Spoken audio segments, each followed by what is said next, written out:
Mark chapter 3. And he entered the synagogue again, and a man was there who had a withered hand. So they watched him closely, whether he would heal him on the Sabbath, so that they might accuse him. And he said to the man who had the withered hand, "Step forward." Then he said to them, "Is it lawful on the Sabbath to do good or to do evil, to save life or to kill?" But they kept silent. And when he had looked around at them with anger, being grieved by the hardness of their hearts, he said to the man, "Stretch out your hand." And he stretched it out, and his hand was restored as whole as the other. Then the Pharisees went out and immediately plotted with the Herodians against him, how they might destroy him.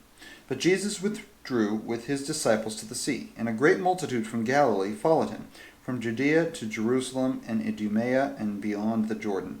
For those from Tyre and Sidon, a great multitude, when they heard how many things he was doing, came to him. So he told his disciples that a small boat should be kept ready for him because of the multitude, lest they should crush him. For he healed many, so that as many as had afflictions pressed about him to touch him. And the unclean spirits, whenever they saw him, fell down before him and cried out, saying, "You are the Son of God." But he sternly warned them that they should not make him known.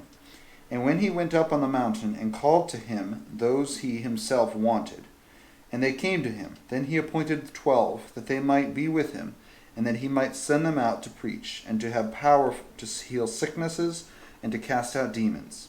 Simon, to whom he gave the name Peter, James the son of Zebedee, and John the brother of James, to whom he gave the name Boanerges, that is, sons of thunder.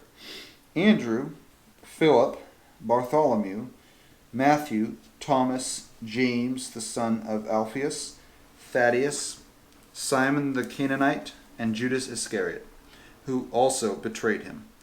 And they went into a house. And then the multitude came together again, so that they could not so much as eat bread. But when his own people heard about this, they went out to lay hold of him, for they said, "He is out of his mind."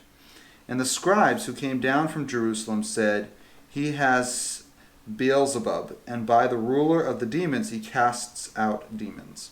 So he called them to himself, and said to them in parables, "How can Satan cast out Satan? If a kingdom is divided against itself, that kingdom cannot stand. And if a house is divided against itself, that house cannot stand. And if Satan has risen up against himself and is divided, he cannot stand, but has an end. No one can enter a strong man's house and plunder his goods, unless he first binds the strong man, and then he will plunder his house. Assuredly, I say to you, all sins will be forgiven the sons of men, and whatever blasphemies they may utter. But he who blasphemes against the Holy Spirit never has forgiveness, but is subject to eternal condemnation, because they said he has an unclean spirit. Then his brothers and his mother came, and standing outside they said to him, calling him. And a multitude was sitting around him, and they said to him, "Look, your mother and your brothers are outside seeking you." But he answered them, saying, "Who is my mother, or my brothers?" And he looked around in a circle at those who sat about him. And he said, "Here are my mother and my brothers. For whoever does the will of God is my brother and my sister and my mother."